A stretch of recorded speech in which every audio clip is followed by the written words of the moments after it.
Hey everyone, Brendan Snyder here. How are you? Thank you so much for joining me and welcome to Top 10 Favorite Live Albums. So where a studio album often produces the hits, it's the live album that captures the true essence and energy of a band, and in some cases even making a band's career more than the studio albums do. And while most of you guys know that I'm not necessarily a big fan of live albums, I do have my favorites. So join me as I count down my top 10 favorite live albums. We're going to do that here in just a bit, but before we get started, if you're new to my channel and you haven't already hit the subscribe button, please do. Also leave a comment, hit like, all those things help support my channel. I would greatly appreciate it. And of course, as an added bonus, by turning on notifications, you're going to be able to stay up to date on really cool episodes just like this with top 10 favorite live albums. All right, so kicking things off here at number 10, ZZ Top, Tonight at Midnight, which was released in 2016, actually the latest one that I've got in the list here. Now, it was subtitled Live Greatest Hits from Around the World, and it was recorded in various locations like New York City, Las Vegas, Paris, London, Berlin, and features 15 tracks on this. But they were all edited together to sound like one live show, and I really love that. And this is one of the albums that actually turned my opinion around on live albums because the energy of this thing I thought was so amazing on it. It just, the bass is in your face and it's got just such pumping, thumping sound to this thing that I just was like, wow.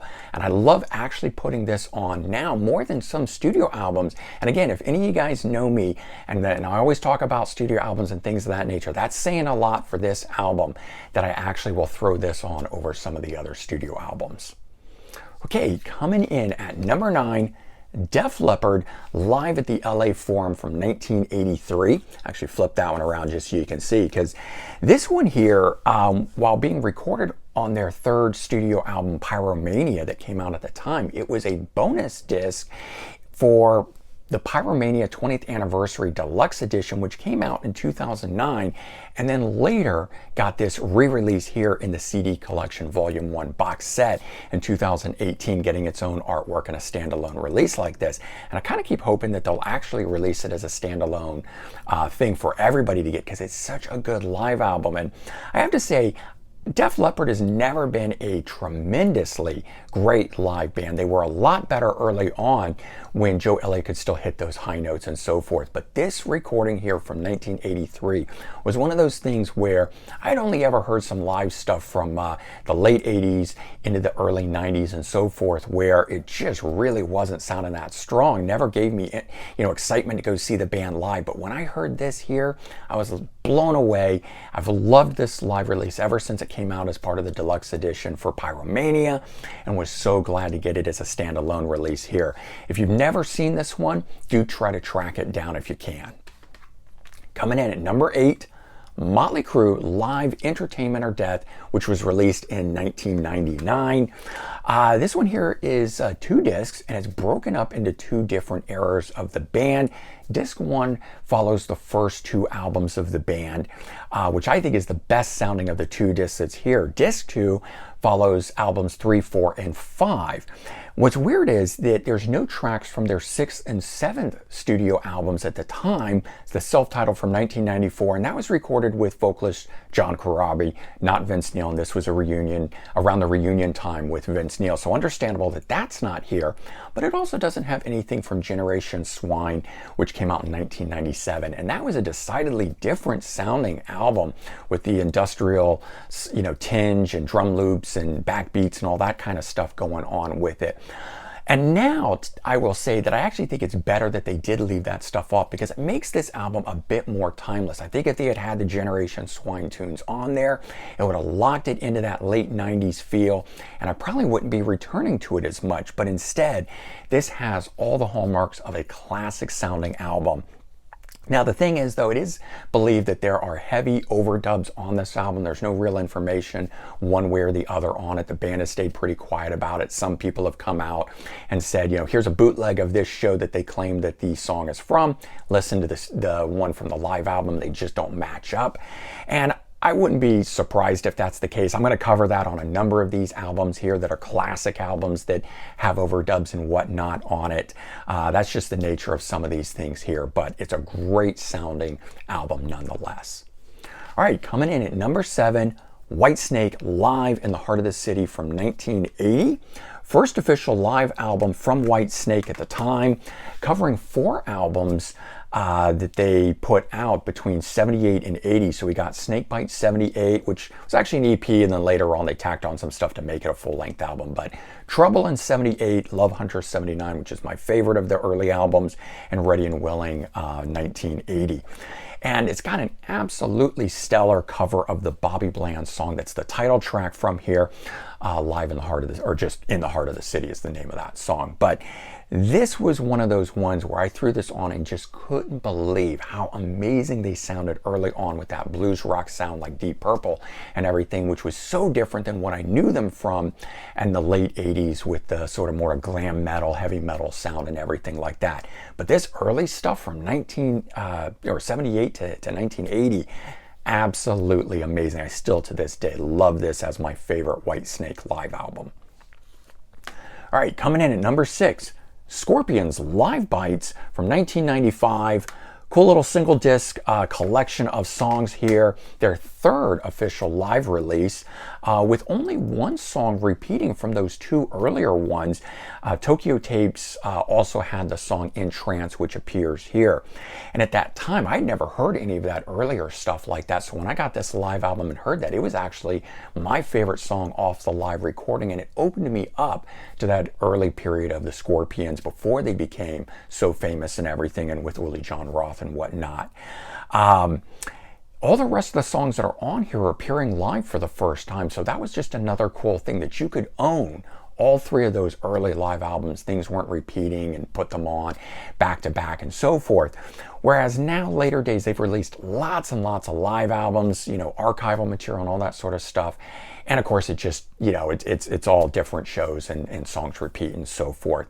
But when this came out, that was a fairly cool thing. The other thing that I liked about this, and I know we're talking about live albums, but they tacked on 3 studio tracks here, which I fell in love with the studio songs. Edge of Time, which is actually a US bonus track. So if you've got an international edition, you don't have that song. But here in the US, we got that along with Heroes Don't Cry and White Dove. So you got this great high energy live material. In fact, I think it made the material at the time from the tour that they were out on, or I should say the studio album that they were promoting for this one here, Face the Heat. And it took songs from there that I wasn't that into, but hearing them live, like No Pain, No Gain, just really made me end up liking that stuff a lot more. And again, that's where I'm saying where sometimes live albums can turn things around, where it can take an album that maybe didn't hit you in a particular way, and hearing that live version just has so much more energy and life to it. And that's basically what all of these live albums I'm talking about today have, at least for me, on them. Coming in at number 5, Pink Floyd, Pulse. This is actually the deluxe edition that had the flashing light. I've since took the battery out so that it won't degrade and destroy the thing. I don't want to have anything like that happen. But this was the 3rd official live album by Pink Floyd at the time, recorded during the band's Division Bell. Several cool features about this one here that intrigued me at the time of its release, featuring the song Astronomy Domain on it, which was a Syd Barrett track that had not been performed since the early 70s by Pink Floyd. So getting something of the Syd Barrett era done live was just completely new and out of the ordinary. And then it also featured, the 2nd disc had the 1973 album Dark Side of the Moon performed in its entirety. And now at that time, I was not worn out on Dark Side of the Moon, so that was really cool to get. I loved it. I listened to it over and over and over. Probably also what helped wear me out on the album itself, because now I often say that I never need to hear Dark Side of the Moon again, so I don't generally go back to that part of the live disc. But I just remember how much I loved this album when it came out. I was listening to it daily sometimes. I just felt that it was so good, and I still love the 1st disc that's in here. Here's another one that I just absolutely loved when it came out. Coming in at number 4, AC/DC Live from 1992. This is the single disc edition. It was their second official live album, but it was the first one featuring Brian Johnson on vocals.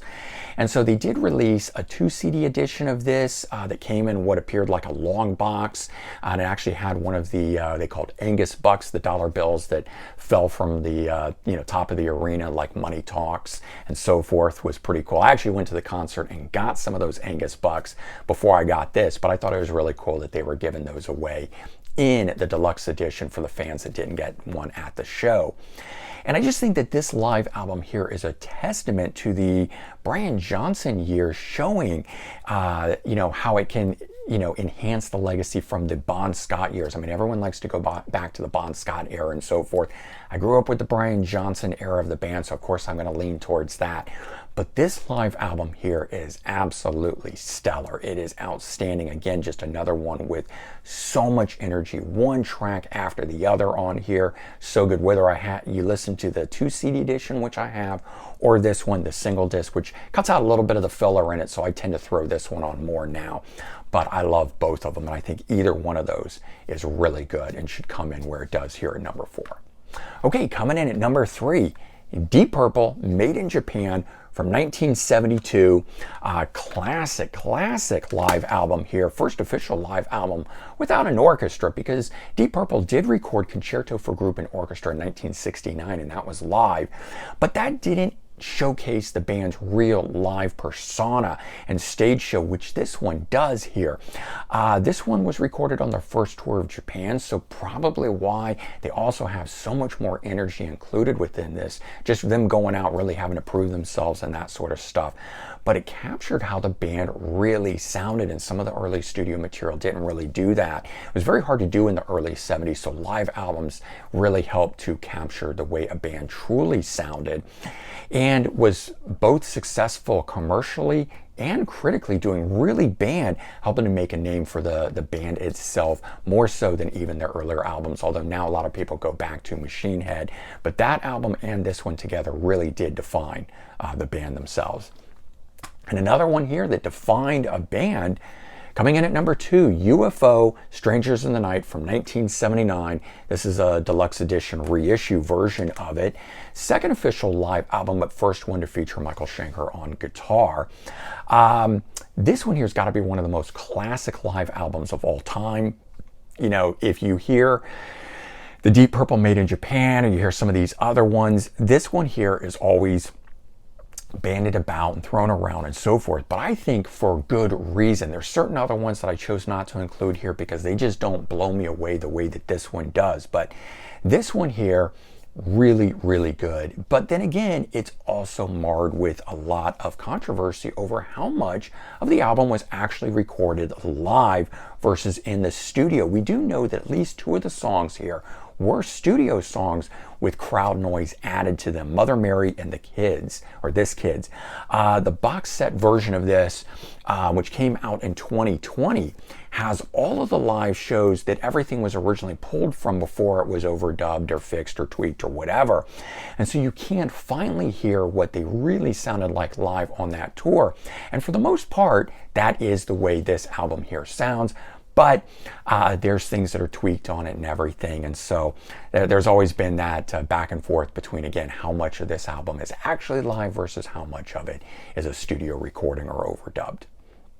All right, another one that falls into the same category as that, and definitely an absolute classic one, which is why it's coming in at number 1 for me. Kiss Alive, 1975 to 2000, released in 2006, a 4 CD box set edition of the Alive albums.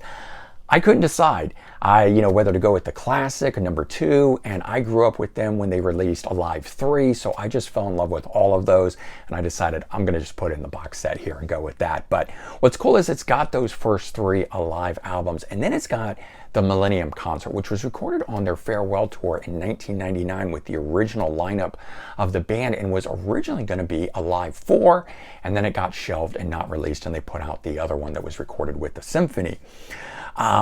But this one here, like Strangers in the Night, clouded in some controversy over how much of this was actually recorded live.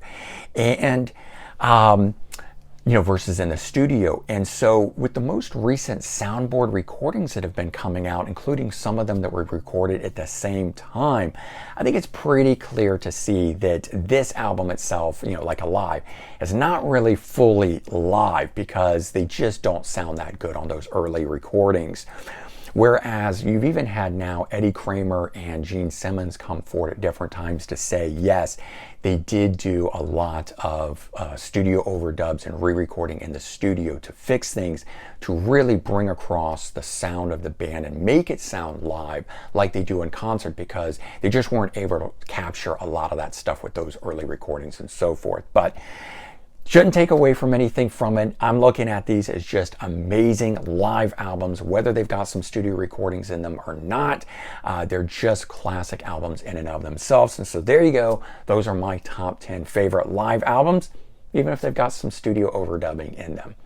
But certainly I know you guys are going to have your favorites. I'm sure some of you guys are already crying out that I didn't include the Thin Lizzy Live and Dangerous album and some of the other classic ones by Led Zeppelin and stuff like that. But those didn't speak to me nearly as much as these. And with only 10 spots, what am I going to do, right? But let me know the ones that you would certainly have in your top spots, and we'll go from there. Take care, everyone. Have a good one, and I'll talk to you soon. Bye-bye.